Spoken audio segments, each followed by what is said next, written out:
क्या हम ये कह सकते हैं कि इजराइल है कि मानता नहीं? देश का सवाल आज इसी पर, क्योंकि क्या तीसरा विश्व युद्ध जो की आशंका लगाई जा रही थी वो शुरू हो चुका है। दरअसल एक तरफ रूस यूक्रेन की जंग 2 साल से ज्यादा हो गया, हमास और इजराइल के बीच जंग चल ही रही है। ईरान और इजराइल के बीच में जंग शुरू हो चुकी है। इराक पर भी हमला हो गया, इशारा इजराइल की तरफ है। लेकिन इजराइल के साथ अमेरिका ने भी हमले से इनकार किया है। तो ऐसे में सवाल यह है कि इराक पर किसने हमला किया, इराक अपने ऊपर हुए अटैक का बदला कैसे लेगा। कुल मिलाकर जो स्थितियां बनी हुई हैं उसे देखकर नजरअंदाज नहीं किया जा सकता। तो क्या यह माना जाए कि युद्ध का मैदान अभी और भड़केगा? इन्हीं सवालों को लेकर के चर्चा करेंगे, लेकिन पहले महायुद्ध को लेकर के आपको बताते हैं क्या कुछ चल रहा है। युद्ध अब एक क्रिटिकल पॉइंट पर पहुंच चुका है, जहां से टेंशन डिफ्यूज भी हो सकती है और आग भी लग सकती है। टेंशन डिफ्यूज तो इसलिए कि रशिया ने ईरान को संयम बरतने के लिए कहा है और अमेरिका ने इजराइल से कम अटैक करने के लिए, और अगर वो रिटेलिएट करता है तो साथ ना देने के लिए कहा है। और उधर ईरान से भी कहा कि इजराइल को एक सिंबॉलिक अटैक करे तो उसे एब्जॉर्ब कर लो। इसलिए इजराइल ने मामूली अटैक किया, सिर्फ ये दिखाने के लिए कि मैं ईरान के सेंटर में इस्फहान जैसे शहर में भी अटैक कर सकता हूँ, जहाँ पे उसकी न्यूक्लियर फैसिलिटीज़ हैं। लेकिन आग इसलिए लग सकती है कि अमेरिका ने इजराइल को GDU बम दिए हैं। ये वो बम है जो ज़मीन में 200 फीट नीचे जाके फटते हैं और फिर इनकी शॉक वेव आसपास के एरिया के अंदर बर्बादी करती है। और ईरान की न्यूक्लियर फैसिलिटीज़ भी ज़्यादातर ज़मीन से 200 से 300 फीट नीचे ही बनी हुई हैं। और इनको लॉन्च करने के लिए B-2 बम्बर, जो बहुत कॉस्टली साबित होता, F-15 एयरक्राफ्ट को मॉडिफाई किया गया है ताकि वो स्टैंड ऑफ कैपेबिलिटी में भी इसका इस्तेमाल कर सके। उधर रशिया ने ईरान को S-400 एयर डिफेंस सिस्टम और Su-35 एयरक्राफ्ट देने के लिए कहा है, जो इजराइल के मॉडर्न एयरक्राफ्ट का मुकाबला कर सके। यानी कि अगर इजराइल और ईरान में आगे कोई युद्ध होता है तो फिर रूस और अमेरिका का आना निश्चित है। और इन दोनों के साथ फिर इनके साथ जो अलग अलग दो धड़े में बटी हुई दुनिया है वो देश भी साथ में आएंगे, यानी कि पूरी दुनिया के लिए एक एटॉमिक वार का खतरा हो जाएगा। ईरान एक ऑक्टोपस की तरह है जिसकी बहुत सारी आतंकी भुजाएं हैं, जिसमें शामिल हैं हमास, हूती, हिजबुल्ला। और ऐसे ही इराक के अंदर उसका पॉपुलर मोबिलाइजेशन फोर्स यानी कि PMF है। उस PMF को पूरी तरह से इजराइल ने तबाह कर दिया। जब ईरान और इजराइल के आपस में एक दूसरे के ऊपर वार पलटवार हुए तो फाइनली ये लग रहा था कि शायद अब दोनों सबड्यूड हो गए हैं, टेंशन खत्म हो गई है। लेकिन इराक के में इस हमले के बाद में ऐसा लगता है कि अब ये वार और बढ़ेगा और ईरान इसका बदला लेगा। और इवेंचुअली जब ये एक दूसरे के एटॉमिक लोकेशंस के ऊपर अटैक में बदल जाएगा तो फिर ये पूरे मिडिल ईस्ट के अंदर और शायद आगे भी एक वर्ल्ड वॉर में बदल सकता है। जी बिल्कुल साइज बात है, ये वर्ल्ड वॉर में बदल सकता है। और जिसका अंदेशा पहले भी लगाया जा रहा था कि क्या ये गल्फ वॉर, जिसे पहले हम ये कह रहे थे कि जैसे तेल के लिए गल्फ वॉर हुआ था, ये वो शुरू हो चुका है। तो देश का सवाल इन्हीं सवालों के साथ इजराइल मना कर रहा है, मैंने नहीं किया, लेकिन क्या इस पोजीशन में आ चुका है कि इजराइल पे आप हमला करते हो, इजराइल जब जवाब देता है उसके बाद इजराइल अमेरिका की भी नहीं सुनता है। तमाम एक्सपर्ट्स कह रहे थे कि अब किसी के नहीं सुनेगा इधर। दूसरा, तो फिर इराक पर हमला किसने किया? तीसरा बड़ा सवाल, क्या तीसरा विश्व युद्ध शुरू हो चुका है? चौथा बड़ा सवाल, क्या UN यूनाइटेड नेशंस है, सबको एक साथ रखती है, एक बार बोल देती है सब कुछ ठीक हो जाता है, लेकिन वो बिल्कुल क्या नाकाम हो चुकी है। एम्बेसडर सुरेश गोयल हमारे साथ है सर, हमारे साथ मिस जनरल के सिन्हा हैं, प्लेजर। ध्रुव कटोच है हमारे साथ, मिस जनरल रिटायर्ड, और पथिकृत पायने हैं, आप भी एक्सपर्ट है। सबसे पहले के सिन्हा सर, आपसे जानना चाहता हूं कि ये सवाल जो मैंने पूछा, जो पूरी दुनिया पूछ रही है कि होगा होगा नहीं, क्या तीसरा विश्व युद्ध शुरू हो चुका है मिडिल ईस्ट से? जय हिंद सचिन। आपने कहा वर्ल्ड वॉर में खेमे पड़ जाते हैं और वर्ल्ड वॉर की जड़ी डेफिनेशन। नहीं, लेकिन प्रॉक्सीज तो इसमें, प्रॉक्सी तो है ही है ना, सब जानते हैं, रशिया है, चाइना है, ये है, ईरान है, इराक है। एब्सोल्युटली। देखिए, वर्ल्ड इज एट वॉर। मैं इसको ये टोटल डिफरेंट इसके डिस्क्रिप्शन है। World is at war and world war, ये दो अलग चीजें हैं।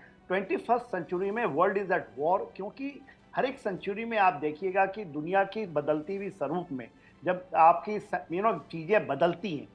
21वीं सदी में जो कि एशियन सदी माना जाता था, उसको जब चैलेंज करके ये चाहते हैं, यूरोप चाहता है या वेस्टर्न चाहता है कि सदी उनकी ही रहे, जो कि डोमिनेशंस में। अब आप देखिए उसके दो तीन पहलू होते हैं, जिसमें एक सामरिक है, एक इकोनॉमिक बहुत बड़ा पहलू है, और अपना दबदबा पूरे विश्व के अंदर में। तो अमेरिका कभी भी नहीं खोना चाहता है। इसके ऊपर में चाइना जब सर उठा रहा है। अभी आप जब मध्य पूर्व की बात करते हैं, मिडिल ईस्ट की बात करते हैं, तो हम देखते हैं कि इजराइल और ईरान, क्या इजराइल भी उसी तरह फ्रंटलाइन स्टेट बना हुआ है कि वो, और ईरान भी एक फ्रंटलाइन स्टेट है चाइना या इसका? यदि ये मैं बड़ी बात एक आपको बताने की चेष्टा कर रहा हूं, क्या ये फ्रंटलाइन स्टेट है कि यहां से करें? और जो आपने कहा कि वर्ल्ड वॉर की शुरुआत हो चुकी है, देखिए ये जो इस तरह की चीजें हैं, 2 साल से आपने अभी कहा अपने ओपनिंग स्टेटमेंट में, तो हम देख रहे थे ये बार चल रही थी जो रशिया यूक्रेन को, तो रशिया को भी इसको पुल किया गया उसके अंदर में, क्योंकि समय की, आप अफगानिस्तान से निकलने के बाद जिस तरह से आप चाहते हैं कि ट्रांस अटलांटिक एरिया में जब हम बात करते हैं, जो कि नीचे मेडिटेरियन से होता हुआ इंडियन ओशन से या इंडो पैसिफिक में जाएगा, तो ये एक वर्ल्ड एज वॉर में एक चर्निंग चल रहा है, जिसमें नई चीजें आपको निकलेंगी, एक वर्ल्ड ऑर्डर का इमरजेंस होगा, और इसमें मल्टीपोलैरिटी को रोकने के लिए अभी भी चाहते हैं कि हमारा वर्चस्व, अमेरिका चाहता है कि मेरा वर्चस्व बना रहे, चाइना चाहता है मैं इसको दबा दूं। मगर जो मल्टीपोलर वर्ल्ड के लोग हैं, जिसमें ईरान भी अब निकलना का चेष्टा कर रहा है। देखिए, रशिया तो स्थापित कर ही लिया कि चीजें हम ट्रांस अटलांटिक में मेरे कहने के बिना वह कुछ नहीं होगा। उसी तरह मल्टीपोलैरिटी में वर्ल्ड मान जाता है। जैसे भारत भी एक पोलर के रूप में उभर रहा, और उसको यदि आप पूरा रीड कीजिएगा तो world is at war at present. और देखिए ये चीजें चलेंगी 5-10 साल और चलेंगी। लोग, मैं तो ऐसा मानता हूं 35 तक चलेगा, उसके बाद कहीं स्टेबलाइजेशन आएंगे। क्योंकि यदि ताइवान का मुद्दा ही ले लीजिए, चाइना यदि एमर्ज आउट करना चाहता, वो एकदम घिर चुका है आज के दिन में, तो वो तो करेगा ना ईरान से। देखिए, जो चाइना ने कहा कि हमने $400 बिलियन का 25 साल का उसका ये है, रशिया के साथ ईरान आ चुका है, उसको यूज करना चाहता है। पर ईरान क्या, उसके पास इतनी शक्ति है, उसकी इतनी, देखिए वो कहता है उसकी पोटेंशियल है इकोनॉमिक पावर बनने की, मैं सामरिक शक्ति ऐसे तो आप नहीं बन सकते ना। सारी लड़ाई जो है वो पैसे और तेल और सामरिक की तो है। जी हाँ, वरना यूक्रेन और रशिया का वार छिड़ता क्यों और नाटो बीच में आता क्यों? एम्बेसडर गोयल, मैं इसमें बीच में आपको लाना चाहता हूं। आप हमारे साथ थे, आपने बहुत अच्छे से समझाया था डिप्लोमेटिकली कि क्या चैनल्स इस वक्त खुले होंगे, क्या कुछ कर रहे होंगे। सब कुछ होने के बावजूद वो सब कुछ हो रहा होगा सर, हम तो ये मानते हैं, वही डिप्लोमेसी होती है। उसके बावजूद इराक पर हमला होना, जो उसके बम के जो है गोदाम है उसका डिस्ट्रॉय होना, ये फिर इजराइल का मना करना, अमेरिका का मना करना, हमने नहीं किया तो फिर किसने किया? तो ये फिर दोनों फ्रंट कैसे हो सकते हैं सर एक साथ ओपन? देखिए, जैसा कि शायद 2 दिन पहले मैं आपके साथ में था सचिन, तो तब भी ये इसके बारे में बातचीत हो रही थी। उस टाइम पर इराक पर अटैक नहीं हुआ था, लेकिन बाकी सारी काफ़ी जो एक दांव पे चल रहे थे इधर से उधर के ये, और तब मैंने ये कहा था कि जहाँ तक मैं समझता हूँ कि ये एक पोस्चरिंग हो रही है, क्योंकि इस रीजन में अगर ईरान दब जाता है तो जो ईरान के जो हाथ हैं, वो भी ये कहेंगे कि भई अगर आप ही खड़े नहीं हो सकते हैं, तो हम आपके ऊपर कैसे भरोसा करें? तो इट बिकेम पोस्चरिंग कि दिखाना है कि मैं कर सकता हूँ और ये एक तरह से उन्होंने ज़ाहिर भी कर दिया जब उन्होंने ये कहा कि इज़राइल का इस्फहान पर अटैक के बाद में जो खबरें आ रही हैं कि ईरान ने ये तय किया है, तो वो आगे इस्फहान के बदले में अटैक नहीं करेगा। उसने कहा है क्योंकि हमारा नुकसान नहीं हुआ, चलिए जो भी है। लेकिन मुझको ये लगता है कि दोनों ही मुल्क पोस्चरिंग में है ये। इराक पर जो अटैक किया है ये, जो थोड़े से हल्का-सा जो भी डिस्ट्रक्शन हुआ है ये मैं कहूँगा कि इससे मेरे को थोड़ा आश्चर्य ज़रूर हुआ। इससे मेरे को आश्चर्य इसलिए हुआ कि इराक अभी तक, हालाँकि सब जानते हैं कि एक शिया मुल्क होने के नाते ईरान के वहाँ पर रिवॉल्यूशनरी गार्ड्स का असर इराक में भी है और इस बात को लेकर के इराक और यूएसए के बीच में चर्चे भी हुए हैं। लेकिन फिर भी इराक को बीच में इस तरह से मिलिटरीली लाना मेरे को आश्चर्य हुआ। शायद नहीं होना चाहिए था, लेकिन जहाँ तक मैं समझता हूँ, एक ये मैसेजिंग फिर भी हो रही है कि बाकी देश भी अगर साथ में आए ईरान के या मदद करने की कोशिश करी, तो इज़राइल उनके ऊपर एक्शन लेने से नहीं चूकेगा। इराक के ऊपर ही क्यों और देशों पर क्यों नहीं? बाकी पर तो हमले पहले से हो ही रहे हैं। सीरिया हो, हिज़्बुल्लाह हो, हमास हो, हाफ़िज़ हों, सब पर हमले पहले हो रहे हैं ये। तो मेरे ख़्याल है एक तरह से इराक को खाली ये मैसेजिंग है, लेकिन आई एम अफ्रेड, मैं मानता हूँ कि मेरे को आश्चर्य हुआ है और मैं पक्की तौर पर कुछ नहीं कह पा रहा हूँ कि ऐसा क्यों हुआ। ये नहीं होना चाहिए था मेरे हिसाब से। लेकिन बहरहाल अभी भी मेरे को लगता यही है, क्योंकि इलेक्शंस के चलते हुए यूएसए इस मामले को आगे नहीं बढ़ाना चाहता है ये।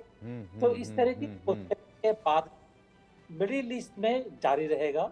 इज़राइल किसी भी हालत में राफ़ा के ऊपर हमला करेगा। पैलेस्टीन के ऊपर जो मिडिल ईस्ट में जो हमले हैं, चलते रहेंगे इस तरह से। लेकिन जहाँ तक मेरा असेसमेंट है, इज़राइल जो बाकी देश हैं, चाहे वो ईरान हो या इराक हो, उनसे युद्ध को आगे नहीं बढ़ाना चाहेगा। मैसेजिंग करता रहेगा, चेतावनी देता रहेगा, लेकिन यहीं पर बात जो है ख़त्म करने की कोशिश हुई। जी। लेकिन प्रतिकृत मैं आपसे जानना चाहूँगा कि इस वक्त फिर इस रीजन में फिर चल क्या रहा है? अब इराक भी इन्वॉल्व हो गया, सीरिया भी जो है इनडायरेक्टली, उससे पहले हूती भी, हिजबुल्लाह भी और तमाम और चीज़ें भी, ईरान ऑलरेडी आ चुका है। तो जैसा सर कह रहे थे कि अमेरिका जो है वहाँ पर चुनाव भी है, जो बाइडन भी देख रहे हैं, अफोर्ड नहीं कर सकते, तमाम चीज़ें। तो इस रीजन में जो है शांति के लिए इस वक्त कौन क्या कुछ कर रहा होगा, क्योंकि डाइसिस जिसे कहते हैं वो बिछती चली जा रही है, जो मोहरे हैं वो बढ़ते चले जा रहे हैं। देखिए सचिन जी, अगर मैं प्रैक्टिकली कहूँ तो इस रीजियन में लड़ाई जो है ना 1980 के दशक से चल रहा है और कभी इस जगह पे शांति नहीं हुआ। 1980 में इराक और ईरान के बीच लड़ाई हुआ था। उस टाइम जो यूएस है वो सद्दाम हुसैन को सपोर्ट कर रहा था। फिर उसके बाद गल्फ वॉर हुआ, उसका एक मुहिम चला। उसके बाद अचानक अलकायदा, आईएसआईएस ये सारे उभर के आ गए। उसके बाद वॉर ऑन टेरर हुआ, उस टाइम लड़ाई हुआ। उसके बाद आप देखेंगे अभी जो चल रहा है ये 15 साल से चल रहा है, आज के नहीं है। आज का जो लड़ाई का माहौल है 15 साल से है, कम से कम 12 साल तो है ही। जब वो सीरिया में लड़ाई शुरू हुआ, आईएसआईएस ने जब वहां पे वर्चस्व बढ़ाने के लिए, बशर अल असद के रेजिम को गिराने के लिए, उसमें भी अमेरिका का हाथ था कि रेजिम चेंज करना है वहां पे। तो वहां पे सीरिया में बशर अल असद को बचाने के लिए फिर कौन आया? फिर ईरान आया, रशिया आया, उस तरफ से अमेरिका भी था। हालांकि ये कह के आया कि वो मैं आईएसआईएस के खिलाफ लड़ाई कर रहा हूं, लेकिन अमेरिका चाहता था कि वहां पे रेजिम चेंज हो। और वहां पे रेजिम चेंज इसीलिए नहीं हो पाया क्योंकि ईरान और रशिया वहां पे बहुत सख्ती से डिफेंड किया सीरिया में बशर अल असद के रेजिम को। आपको मैं बोलना चाहता हूं यहाँ पे कि जो front line Russian fighter planes है वो सारे डिप्लॉयड थे वहां पे, चाहे वो सुखोई 34 हो, सुखोई 35 हो, बहुत सारे अभी भी डिप्लॉयड है। क्योंकि वहां पे रशिया को हरा नहीं पाया गया, क्योंकि वहां पे सीरिया में बशर अल असद कायम रहा। मुझे लगता है कि जो एक यूक्रेन में एक माहौल, एक स्थिति तैयार किया गया, यूक्रेन को ये बोल के कि तुम आ जाओ तुम नेटो ज्वाइन कर लो, वहां पे भी एक रेजिम चेंज किया गया था 2014 में, जेलेंस्की को लाया गया था, किसी और को हटा के जो डेमोक्रेटिकली इलेक्टेड था। फिर एक ऐसा माहौल तैयार किया गया कि रशिया मजबूरन वहां पे वो लड़ाई में भिड़ गया। फिर जो हुआ हम सबने देखे। उसके बाद अभी जो सिचुएशन है, इसमें भी ये जो अक्टूबर 7 का जो हमास का अटैक था, उसके पीछे भी बड़े बड़े किरदार शामिल थे, और वो उनको पता था कि ये जो लड़ाई, ये जो टेरर अटैक हमास कर रहा है, उसका जो रिटेलिएशन इजराइल करेगा वो भयंकर करेगा, और उस वजह से वहां पे अब्राहम अकॉर्ड नहीं होगा, वहां पे शांति नहीं आएगी, India middle east Europe economic corridor नहीं बनेगा। तो अभी जो हालात है, एक वजह से यूएस अभी कतरा रहा है कि डायरेक्टली कोई लड़ाई ना हो जाए इजराइल और ईरान के बीच, और वो डायरेक्टली इजराइल को सपोर्ट नहीं करना चाहते। हालांकि अगर सिचुएशन खराब हो जाए तो वो मजबूरन आना पड़ेगा, क्योंकि कोई भी अमेरिकन प्रेसिडेंट जूइश लॉबी को दरकिनार करके ये बोल नहीं सकता कि मैं न्यूट्रल रहूंगा। प्रॉब्लम इनके लिए ये है कि उनको लगता है कि अगर डायरेक्ट लड़ाई हो जाए तो रशिया फिर से मिडिल ईस्ट में आ जाएगा। और यूक्रेन का जो स्थिति है हम सबको पता है, आज यूक्रेन को मोटे तौर पे अमेरिका ने छोड़ दिया है अपने हाल पे। तो अभी ये सिचुएशन जो हालात है ना, यहाँ पे एक तो मिलिट्री इंडस्ट्रियल कॉम्प्लेक्स का एक बहुत बड़ा रोल है, क्योंकि वो चाहते हैं कि जंग होते रहे, नहीं तो उनका सप्लाई और डिफेंस का जो बिजनेस है कैसा चलेगा। ये डीप स्टेट का काम है, उसमें मैं ज्यादा जाना नहीं चाह रहा हूं। लेकिन अभी अगर आप बोलेंगे कोई शांति नहीं चाहता है, कोई शायद अभी टेम्पोररीली फुल फ्लेजेड वॉर नहीं चाहता है, लेकिन कोई बैकअप भी नहीं करेगा इजराइल के लिए। ईरान बोल रहा है कि हम और कोई रिटेलिएशन नहीं करेंगे, तो क्या ईरान हाउदी, हमास और हिजबुल्लाह से इजराइल के ऊपर वार करना छोड़ देगा?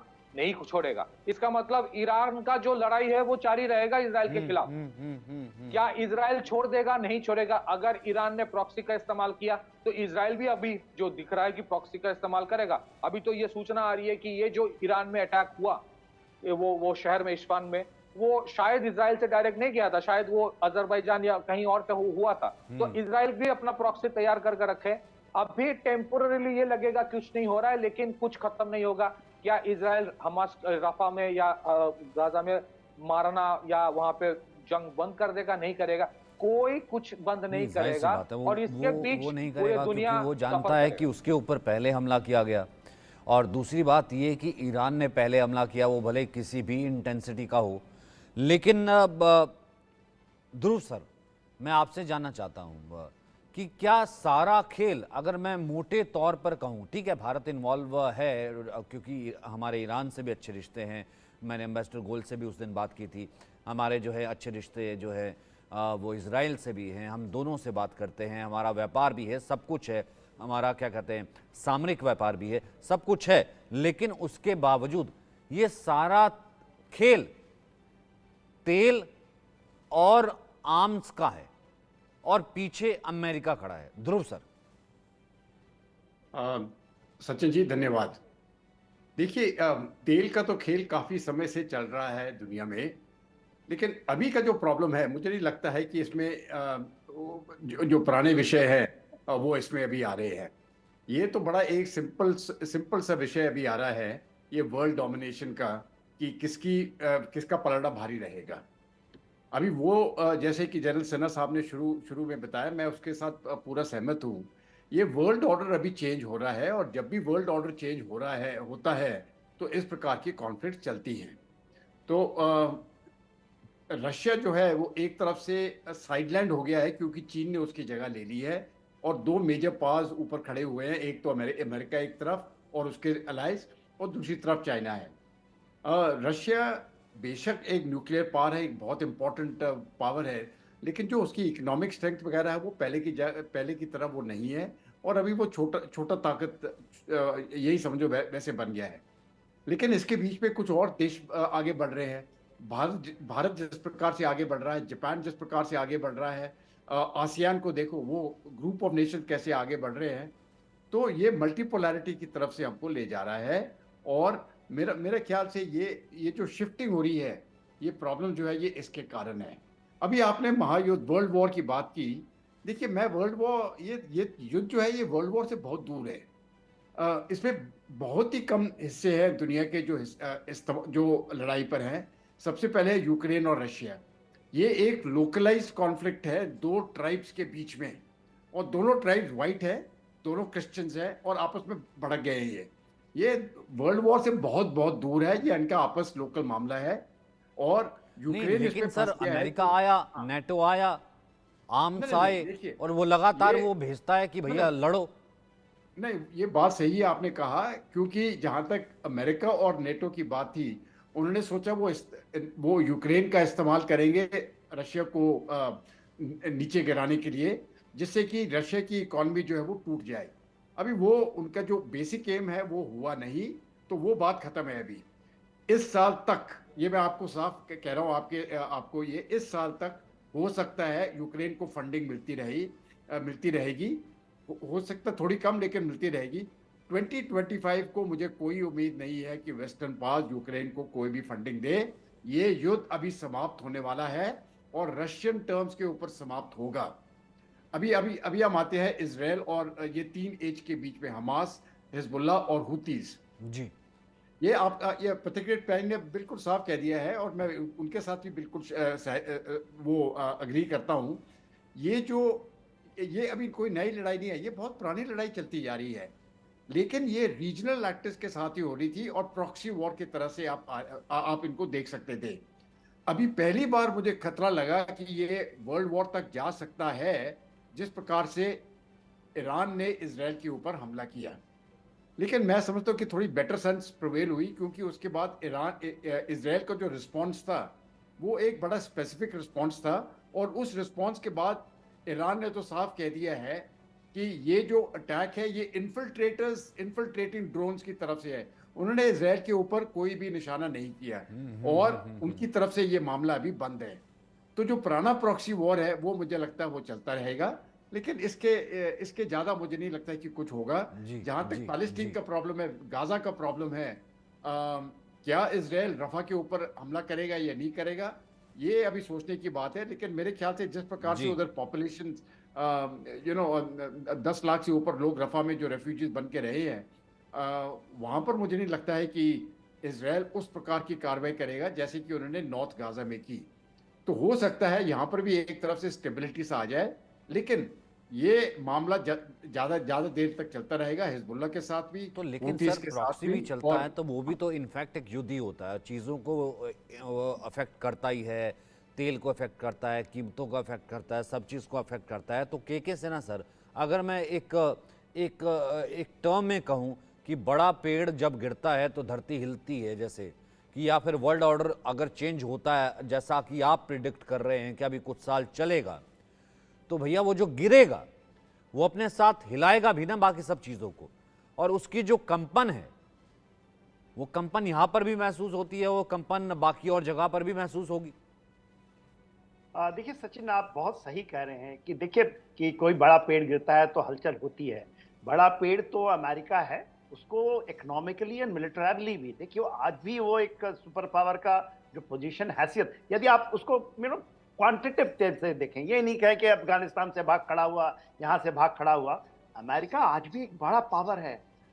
कोई कहते हैं 28 billion worker, 38 billion trillion dollar की इकोनॉमी है। चाइना 17-18 में पहुंचा हुआ, भारत आज हम कह रहे हैं 3-5 के आसपास पहुंच जाएंगे, जो तीसरी वर्ल्ड पावर के। मगर मिलिटरली देखिए ना, अब आप देखिए उसकी पहुंच सब जगह है, कहीं भी, तो वो रहेगा। दूसरा जो सबसे बड़ा फैक्टर जो आपने बताया, और देखिए ध्रुव सर भी इस चीज को बता रहे हैं, सारे पैनलिस्ट उसी चीज को सही तरीके से अपने तरीके से व्याख्यान कर रहे हैं। तो देखिए उन्होंने जो कहा है, और इस चीज को समझना पड़ेगा आपको, हमको, सभी को। देखिए रशिया को, यूएसएसआर को या रशिया को जब आप बात करते हैं तो 1991 जो कोल्ड वॉर खत्म हुआ था, तो कोई कहता है कि यह कोल्ड वॉर सेकंड है। जब यूनिपोलर हो चुका था ना, जब आप रशिया को 1991 के बाद पूरा विश्व में अमेरिका था, और आज भी अमेरिका अपने जालों को जो फंसाया है तो है ही है, तो हमारे ऊपर भी है। इसमें चाइना ने सर उठाने की चेष्टा की, मगर प्रॉब्लम चाइना में क्या है, ठीक है आप इकोनॉमिक पावर तो हो गए हैं सेकंड पावर में, मगर आप प्रॉक्सी से मिलिट्री पावर बनना चाहते हैं, प्रॉक्सी से हमारे साथ भी करना चाहते हैं, चाहे हमारे नॉर्दर्न बॉर्डर पे। आपके पास इतनी आदर, बताइए ना, उनको वॉर एक्सपीरियंस है क्या? अमेरिका को छोड़ दीजिए, अमेरिका के पास ट्रेमेंडस एक्सपीरियंस है, ट्रेमेंडस पेंटागन की रीच है उनके, उनके आप देखिएगा उनकी सही बात है सर। जब घर बैठे टेक्नोलॉजिकल बैठे एबटाबाद हो, या फिर हम देखें कि वो अफगानिस्तान में जो है अगर हमला कर सकते हैं ड्रोन से तो कुछ भी हो सकता है, रीच तो है। एक सेकंड और लूं मैं सचिन, दे सकते हैं एक सेकंड। देखिए, जो मैं आता हूं इस वेस्ट एशिया में क्या हो रहा है, ये पहली बार हुआ है, इसको हम लाइटली ना लें। 1979 में जो आज का ईरान है, जिस अयतुल्ला खुमैनी साहब आए और IRGC आ गया, जो कि पूरे के पूरे रिजीम को देखता है, तो वो जो चीजें हुई, इसके पहले ये सब एक थे, ये तो इजराइल के दोस्त हुआ करते थे, बहुत बड़े, ईरान बहुत बड़ा दोस्त था 1979 के पहले। मगर इसके बाद शैडो बॉक्सिंग जो कहते हैं, शैडो वॉर का हुआ और वो बढ़ता गया। आज के दिन में पहली बार हुआ है, ये डायरेक्ट है, इसको हम इतनी लाइटली नहीं ले सकते हैं। और ऐसा नहीं कि दमास्कस में, इसके पहले तो इराक में, आपने पूछा ना, इराक में ही बगदादी मारा गया था 2000 में, इराक में ही अमेरिका ने, और प्रूफ उसके बाद डोनाल्ड साहब आके कहे, उन्होंने टेबल ठोका कि हमने मारा बगदादी। और देखिए, आज तक वो तो कहता रहा ना कि हम बदला लेंगे, क्या बदला लिया? बदला ये इजराइल के साथ लिया है। तो ईरान की अपनी ऐसी पकड़ नहीं है। ठीक है, प्रॉक्सी से आप क्या कर सकते हैं? प्रॉक्सी से आप सीरिया में कुछ कर देंगे, लेबनान में कुछ कर देंगे, आप हुती से कर देंगे, मगर पूरे विश्व में ये आतंकवाद को यदि खत्म करना, भारत भी यही कहता है। हम आप देखेंगे आज के दिन में क्या ये रूप ले लेगा, रूप ले सकता है, क्योंकि ये जो हमास है ना, हमास भी आगे निकल गया। हमास को ये नहीं चाहते कि इस तरह से होगा, और इजराइल से कभी नहीं एक्सपेक्ट किया था कि इस तरह से पूरा के गाजा को हम ये कर देंगे। और ध्रुव साहब एक बहुत अच्छी बात कह रहे थे, जब कह रहे थे कि रफा में क्या इस तरह की चीजें होंगी। वहां पर 4 बटालियन है नॉर्थ में, फिर से नॉर्थ में, यदि आप गाजा में जाएं, फिर से रीऑर्गेनाइज कर रहा हमास वहां। आज की खबर है, आज की खबर यह भी है कि जो अमेरिका के पूरे जो हम कहते थे ना $61 बिलियन, वो कहते हैं वो मंजूरी दे दी है। वो नहीं कहते कि हम किसी भी हालत में, क्योंकि वो फ्रंटलाइन स्टेट को हारने नहीं देंगे। वो कहते हैं ना कि हम तो किसी हालत में, और पूरा है, ध्रुव साहब एकदम सही बता रहे हैं कि दिसंबर तक आते आप देखिएगा कि फिर इसका मतलब तो ये वो वाली बात हुई ना, जिसको डिप्लोमेटिकली हम बात कर रहे थे मिस्टर गोयल, कि मतलब एक डील हो गई है कि चलो ठीक है, आपको रफा पे अटैक करना है, चलो ठीक है, आपने हमें बता दिया, अब हम किसी को बताएंगे नहीं, आपको मंजूरी दे दी, वो डॉलर सैंक्शन कर दी, आप कर लीजिए। और दूसरी तरफ जो प्रॉक्सी आपके हैं, आप उनको निपटाते रहिए, अमेरिका मदद करता रहेगा, Hezbollah and all. Mister Goyal sir. अच्छा सचिन, ठीक है। सचिन, देखिए, अगर हम बात करते हैं खाली मिडिल ईस्ट की, तो उसमें हमें सोचना पड़ेगा कि जो मिडिल ईस्ट में हो रहा है अभी, उसमें किसी का क्या भला हो रहा है, किसी का क्या इंटरेस्ट आगे बढ़ रहा है। हमने, जैसे कि मैंने पहले कहा, अगर और कोई साल होता तो मैं समझ सकता था कि यूएसए का इंटरेस्ट था यहाँ पर इसको आगे बढ़ाने में, क्योंकि इसकी वजह से वो सारी अपनी ऑयल प्राइसिंग को कंट्रोल करते, और ऑयल प्राइसिंग को कंट्रोल करने के बाद में अपनी जो मिलिट्री इंडस्ट्रियल उसका फायदा वहां पर होता, उनका कंट्रोल बढ़ता सऊदी अरेबिया में, उनका कंट्रोल बढ़ता ये इधर इजराइल से तो उनकी फ्रेंडशिप है ही खैर, लेकिन बेसिकली मिडिल ईस्ट में सऊदी अरेबिया और ईरान को वो मार्जिनलाइज कर पाते, लेकिन इस साल नहीं कर पाएंगे, कम से कम दिसंबर तक नहीं कर पाएंगे, जब तक कि इलेक्शन नहीं हो जाते हैं और पता नहीं चलता है कि आगे प्रेसिडेंट कौन आएंगे। तो अगर हम देखें मिडिल ईस्ट में जो भला हो रहा है, चाइना का भला हो रहा है। चाइना का भला खाली इतना हम कह सकते हैं कि चाइना अगर अमेरिका को एक वर्ल्ड ऑर्डर चेंज करना चाहता है और अमेरिका को रिप्लेस करके अपने आप एक सुपर पावर बनना चाहता है, अभी कहा गया कि मिलिटरीली अभी चाइना के वश में नहीं है, चाइना की कैपेसिटी इतनी नहीं है कि वो सुपर पावर बन सके। लेकिन एक बात भूल रहे हैं हम कि military power has to be backed by the economic power, और इस समय पर हालांकि अमेरिका की इकोनॉमिक पावर ज़्यादा है, लेकिन कोई भी ये कहने को तैयार नहीं है। एक बार किसी ने पहले कहा था कि चाइना की इकोनॉमिक ग्रोथ कम हो रही है, लेकिन इसके अलावा अभी जो असेसमेंट सामने आ रहे हैं उसका ये है कि चाइना की इकोनॉमिक ग्रोथ अभी स्लो हो रही है, लेकिन चाइना में इकोनॉमिक ट्रांजिशन चल रहा है from the fourth revolution artificial intelligence technology के एरिया में। चाइना की जितनी भी इन्वेस्टमेंट जा रही है अभी, वो जा रही है टेक्नोलॉजी में। सक्सीड हो या नहीं हो कहना मुश्किल है, लेकिन उनकी एफर्ट दूसरे डायरेक्शन में है और उनको रूल आउट नहीं करते हैं। कहने का मतलब है कि हमें देखना ये नहीं है कि बहुत बड़ा हो रहा है, हमारा फायदा है, हमारा भला कहाँ जा रहा है। और मेरे को दिक्कत ये सामने ये कि हम अपने के इस समय वो सारे अमेरिकन खेमे में या चाइना से अपना एक रास्ता खुला छोड़े। मुझको लग रहा है कि जो चाइना से हमारी स्ट्रेटेजी वो रास्ते इतने बंद ना हो जाए कि हम चाइना से बात करने का रास्ता ही खुला। तो ये हमें बड़े संभल के खेलना पड़ेगा यहाँ पर, क्योंकि सिचुएशन बड़ी डेलिकेट है मिडिल ईस्ट को मिलाकर। और ध्रुव सर, लेकिन अब मैं वापस आता हूँ इंडिया के ऊपर। आप ईरान से भी अच्छे हैं, ईरान से इससे पहले भी बहुत अच्छे रहे हैं भाई। अयतुल्ला खमानी हैं तो आप अभी जो है जो जिस तरीके का मुल्क है वो जहाँ खड़ा है उसके ऊपर अमेरिकी सैंक्शंस भी हैं। लेकिन इजराइल से आपके बहुत अच्छे रिश्ते हैं, आपको आर्म्स भी लेनी है। लेकिन अगर ये प्रॉक्सी चलता भी रहेगा, इंडिया आप कैसे देख रहे हैं सर, कैसे इफेक्ट करेगा? ध्रुव सर। देखिए, जहां तक भारत का सवाल आता है, ये बेशक ये युद्ध आगे चलता रहे मिडिल ईस्ट में, लेकिन भारत के रिश्ते जो हैं दोनों के साथ सही रहेंगे और हमारी यही कोशिश होगी कि यहाँ पर लड़ाई जो है वो किसी तरह कंट्रोल में आ जाए। अभी आपने देखा होगा कि जब हुतीज ने 7 अक्टूबर को इजराइल के ऊपर हमला किया था, तो उस समय पर भारत के प्रधानमंत्री ने साफ कहा कि ये टेररिस्ट अटैक है। लेकिन इस समय उसके बाद जब इजराइल ने 300 से ऊपर ड्रोन और मिसाइल्स इजराइल के ऊपर अटैक किया, उस समय पर हमने वो थोड़ी सी चुप्पी रखी, क्योंकि हम दोनों के बीच में वो लड़ाई नहीं देखना चाहते थे। और एक तरफ से डिप्लोमेटिक मैसेज ये गया, क्योंकि ये 2 स्टेट्स हैं जो भिड़ रहे हैं, ये टेररिस्ट स्टेट नहीं है, ये 2 नॉर्मल स्टेट्स हैं आपस में लड़ाई कर रहे हैं। तो भारत की कोशिश होगी इस लड़ाई को रोकने के लिए, और मेरे ख्याल से भारत और बाकी देशों के प्रयास से ये मामला जो है ये अब सुधर चुका है।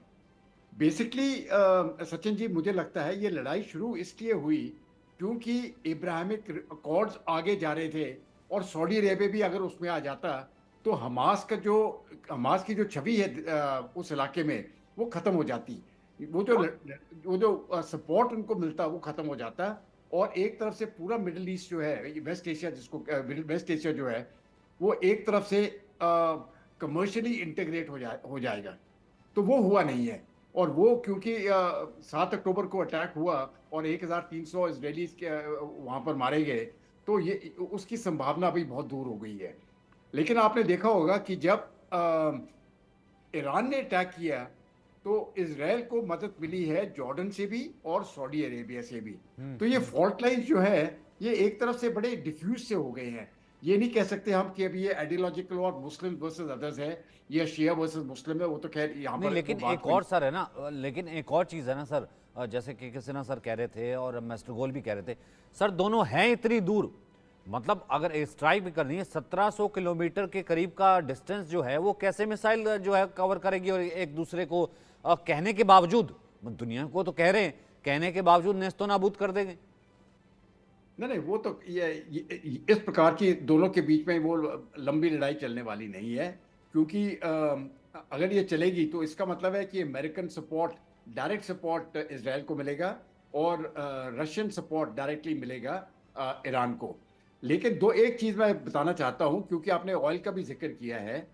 देखिए, अगर यहाँ पर लड़ाई बहुत बड़ी सीरियस तरीके से चलना शुरू हो गई तो ये ऑयल पर इम्पैक्ट होगा, ऑयल एक्सपोर्ट पर इम्पैक्ट होगा, और 2 देश हैं जो बहुत ज़्यादा इम्पैक्टेड होंगे, एक है भारत और दूसरा है चीन।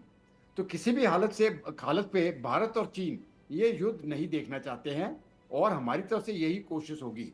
और क्योंकि रशिया भी चीन के साथ ही है, तो रशिया, भारत, चीन और मिडिल ईस्ट की कंट्रीज ये युद्ध नहीं देखना चाहती।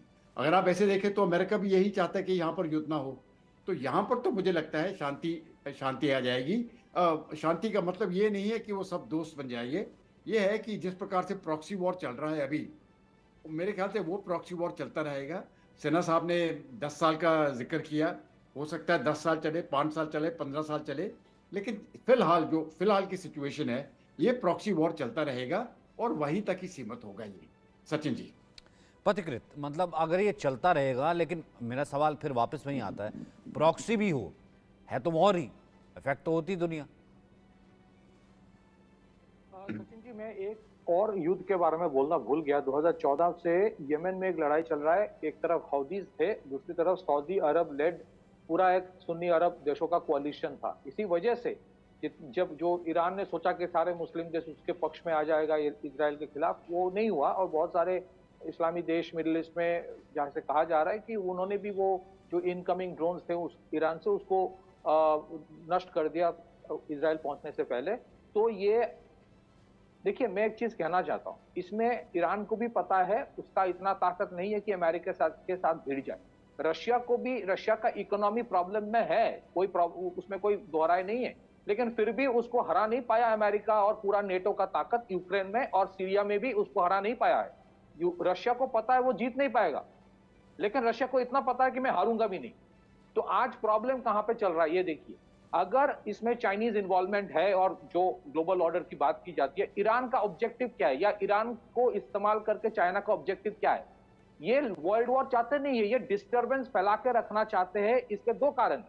अगर India middle east Europe corridor हो जाता तो फिर वो चाइना को बाईपास करके जो एक ऑल्टरनेट इकोसिस्टम बनाया जा रहा था मैन्युफैक्चरिंग का, वो उससे चाइना का वर्चस्व मैन्युफैक्चरिंग में खत्म हो जाता। तो चाइना ने उस चीज को सबोटाइज करने का पूरा कोशिश किया, जिसमें ईरान ने अपना रोल प्ले किया। दूसरी चीज है, ईरान के ऊपर क्योंकि सैंक्शंस लगा के रखा है, अभी देखिए कोई बैक ऑफ नहीं कर रहा। ईरान का जो मेंटालिटी है ना कि मेरे पास न्यूक्लियर वेपन आएगा तो मैं इजराइल को उड़ा दूंगा, पूरे दुनिया के नक्शे से उड़ा दूंगा, ये मानसिकता जब तक ईरान का नहीं जाएगा तब तक ये प्रॉब्लम चलता रहेगा। दूसरी तरफ ये जो सैंक्शंस लगा के रखते हैं रशिया के ऊपर, ईरान के ऊपर, आप एक चीज सचिन जी समझ लीजिए, ईरान के ऊपर और रशिया के ऊपर अगर ऑयल सैंक्शंस बंद हो जाए ना, तो तेल का कीमत 1/3 हो जाएगा। और ये बहुत सारे ये deep state, western deep state, खास करके अमेरिका नहीं चाहते हैं। वो चाहते हैं कि सैंक्शंस लगा रहे और सैंक्शंस लगा रहने की वजह से तेल का कीमत बढ़ते रहे। आज एक्चुअल तेल का कीमत अगर रशियन ऑयल और ईरानियन ऑयल तेल आ जाए तो $30-40 पर बैरल से ज्यादा नहीं होगा। इसमें ये खेल समझना चाहिए हम लोग। और इसी वजह से ईरान का भी ये ऑब्जेक्टिव है, मेरे को अगर आप तेल से ट्रेड नहीं करने दोगे, मेरे पास इतना तेल है, तो मैं किसी और को करने भी नहीं दूंगा। और इसी वजह से गल्फ ऑफ एडन में या हमास से, हिजबुल्लाह से ये करवाया जाए। आपको लगता है कि हाउदीज का अपना कोई एजेंडा है कि गल्फ ऑफ एडन को ब्लॉकेट करके रखेगा? ये किसी के लिए कर रहा है ना। तो प्रॉब्लम यहाँ पे कोई बैक ऑफ नहीं करेगा, ये लोकलाइज्ड कॉन्फ्लिक्ट चलता रहेगा। अगर आप देखेंगे वर्ल्ड वॉर के टाइम भी ऐसा नहीं है कि वर्ल्ड वॉर के टाइम कोई अनाउंस कर दिया हाँ जी आज से वर्ल्ड वॉर है। वर्ल्ड वॉर के टाइम भी लोकलाइज्ड कॉन्फ्लिक्ट था, वो सारे इंटीग्रेट होकर एक वर्ल्ड वॉर हो गया। हालांकि ये वर्ल्ड वॉर नहीं है, लेकिन इसका इंपैक्ट पूरे विश्व पर पड़ रहा है। आज इंडिया के ऊपर कंसर्न क्यों है? इंडिया का कंसर्न इसलिए है कि दोनों जो ईरान है और इजराइल है, ये दोनों हमारे मित्र हैं। दूसरी चीज है, ये को बाईपास करके लाना पड़े, स्ट्रेट ऑफ हॉर्मुज और गल्फ ऑफ एडन को बाईपास करके यहाँ पे सिक्योरिटी बढ़ाना पड़े, तो इसका जो इंपैक्ट होगा तेल के कीमत के ऊपर, ये इसका खामियाजा कौन भरेगा?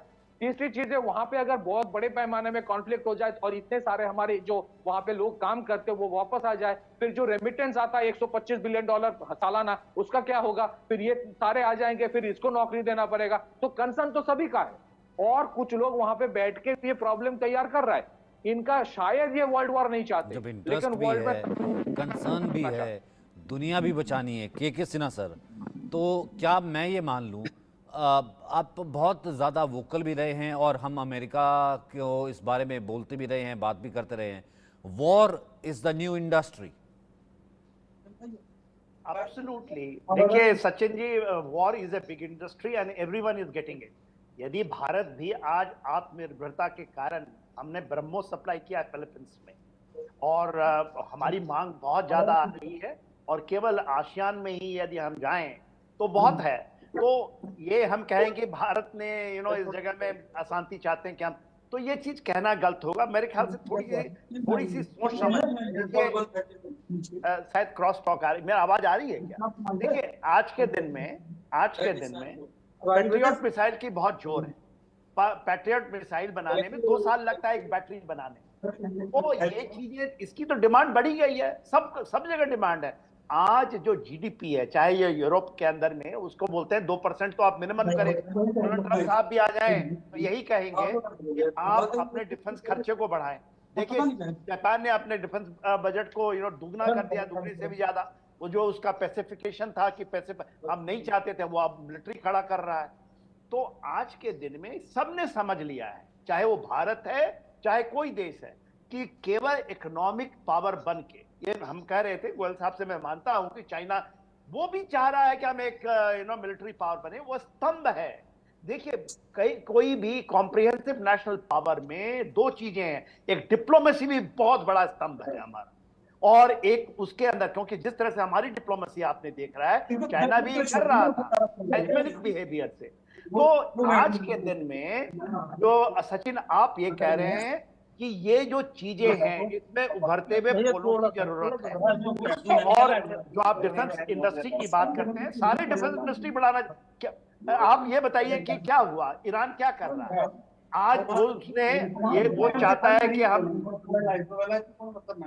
आपकी क्रॉस टॉक शायद आ रही। हेलो, मैं बोल सकता हूँ? ये आवाज जो है मेरे ख्याल से शायद पथिकृत आपका जो है शायद ये इको कर रहा है। एक सेकंड, अगर आप एक म्यूट सेकंड कर और लूंगा। आपका क्वेश्चन था कि आज के दिन में डिफेंस इंडस्ट्री, ईरान को देखिए, वो एक ड्रोन के पावर के तरह और मिसाइल पावर की तरह बोलते हैं 3000 मिसाइल है, 9 तरह के उनके पास मिसाइलें आ गई हैं, जिसमें 3 से वो हिट कर सकता है मोर देन 2000 किलोमीटर। तो सारे बना रहे हैं। आज देखिए, चाइना के अलावा आप रशिया को देखिए, वो भी पावर। तो ये चीजें आज के 2 चीजें हैं कि आपके पास ये क्षमता है इकोनॉमिकली, मिलिटरली, और जो आपको डिप्लोमेटिकली और जो पॉलिटिकली हम कहते हैं, वो जिसके पास है वो निकलेगा। और आने वाले समय में मेरा ये मानना है कि देखिए, यदि हम भारत की आप बात कर रहे हैं, क्यों मैं 10 साल बोलता हूं, 10 साल में हो सकता है कि भारत कहीं ना कहीं, वही कहते हैं ना, तीसरे नंबर की इकोनॉमी हम बन जाएंगे। अभी हम दूसरे में बनने की क्षमता रखते हैं। अमेरिका शायद दूर है, और मिलिटरली भी हम बहुत स्ट्रांग हैं आज। जाहिर सी बात है। और देखिए, ये डिफेंस इंडस्ट्री केवल नहीं कि अमेरिका चलाता है, रशिया अपना खुद चलाता है। आप सऊदी अरेबिया चाहते हैं, ईरान चाहता है, इवन छोटे छोटे देश, इजराइल चलाता है। इतना छोटा देश होकर के उसके डिफेंस इंडस्ट्री बहुत अच्छी चल रही है। लेकिन ध्रुव सर, मतलब इस वर्ल्ड ऑर्डर में, जैसा कि मैंने पहले भी के किसी सर से पूछा था कि वर्ल्ड ऑर्डर चेंज होता है तो धरती तो हिलती है, या फिर अब ये मान लिया जाए कि ये एक, जिसे कहते हैं कि न्यू नॉर्मल है, प्रॉक्सीज चलती रहेंगी और war is the new industry. मैं आपसे बिल्कुल सहमत हूँ। ये अभी एक नया, ये न्यू प्रॉक्सी, ये जो प्रॉक्सी है, ये एक न्यू नॉर्मल बन गया है। लेकिन सचिन जी, ये बहुत क्रॉस टॉक हो रही है, पता नहीं कहाँ से आ रही है ये बात। नहीं, आवाज ठीक नहीं आ रही, मैं दोबारा इसको ठीक करवाता हूँ सर, मैं करवाता हूँ सर, आप बोलिए सर। अच्छा, हाँ, सो ये नया नॉर्मल बन गया है, और ये छोटी छोटी लड़ाइयाँ ये चलती रहेंगी। लेकिन जो मेजर पावर्स हैं और जो मिडिल पावर्स हैं, वो अपनी कोशिश पूरी करेंगे कि ये उस लेवल से ऊपर ना जाए। तो जिस प्रकार से इजराइल और बाकी देशों के साथ, हमास, हुतीज के साथ प्रॉब्लम चल रहा है, और हिजबुल्लाह के साथ वो चलता रहेगा। जहां तक रूस की बात है, मुझे लगता है कि रूस और यूक्रेन की लड़ाई जो है वो समाप्त हो जाएगी। अफगानिस्तान में स्थिति जिस प्रकार से अब वही चलती रहेगी। पाकिस्तान में इंटरनल टर्मोइल उनकी अपनी है। इसके अलावा मुझे कोई मेजर लड़ाई जो है वो नहीं दुनिया में नजर नहीं आ रही है। जहाँ तक अफ्रीका की बात है, वहां पर जो लोकल प्रॉब्लम्स है वहीं पर ही युद्ध चलता रहेगा आपस में ही। तो ये वर्ल्ड वॉर की जब आप बात करते हैं ना, ये बात होने वाली नहीं है in the near future. At least अगले 5-10 साल तक मुझे ये दिखता नहीं है। उसके आगे स्थिति बदल जाए तो ठीक है, लेकिन ये लोकल वॉर चलते रहेंगे, और मैं समझता हूँ ये अभी न्यू नॉर्मल बन गया है। सचिन, अब मिस्टर गोयल, आपका इसमें फिर क्या कमेंट है? अगर इस तरीके से ये वॉर इंडस्ट्री चलती ही अगर रहेगी तो फिर डिप्लोमेसी चैनल्स और इन सब की बातचीत फिर वो कहाँ जाएगी?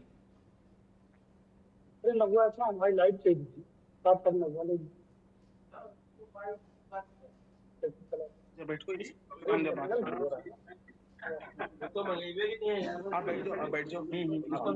हाँ अंदर ही अभी एक लोग बस तो देखिए फिर फोन आ गया।